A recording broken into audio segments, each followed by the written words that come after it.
Here on this channel, we often tell you exactly about how big brands, like the British Broadcasting Corporation, waste your money.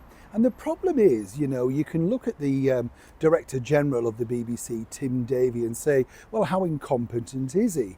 Well, very when you look at it, when you consider it, because of course he is the man that is raking in absolute millions every year to run such a corporation.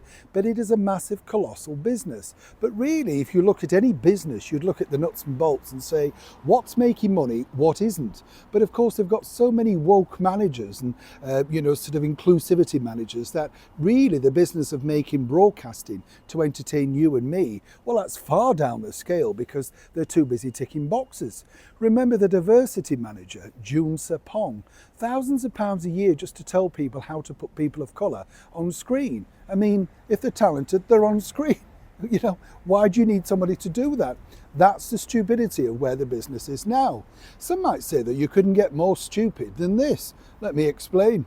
Hi, nice to see you today. Thank you so much as ever for your time. Now, I don't know about you, I'm not outside, we'll have a wave. I know I'm slacking on this, aren't I? Are you all right? Thank you, yes. Now, sports fans, whether you like sport or not, it's big business. But what's interesting is sports quizzes are incredibly popular.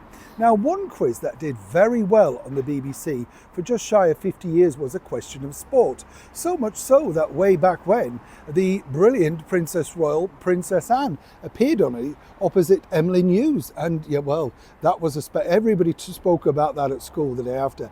To see Princess Anne in a more relaxed attitude, threatening to handbag one of the co-hosts was brilliant, yes. You never forget it, do you? That was the power of television back then. But sadly, just about 18 months ago, after nearly 50 years on screen, the BBC brought in a new host, Paddy McGuinness, I told you about that, and he managed to see off the programme. People just tuned off in their droves. Originally hosted by so many wonderful people, latterly the brilliant former British tennis player, Sue Barker, alongside some really interesting guests.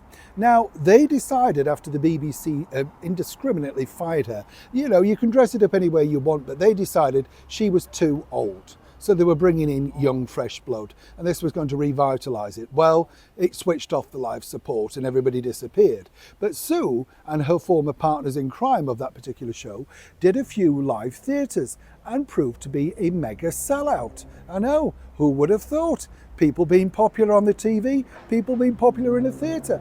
Theatres loved her because she was filling the theatre. They were selling drinks, ice creams, and people loved a great night out, laughing along about some of their wonderful sport mishaps. Now it's going back on tour next year, and guess what? Yes, the calamity that is the BBC have asked, would it be possible if it could film some of the live shows, perhaps to put out on their streaming service, iPlayer?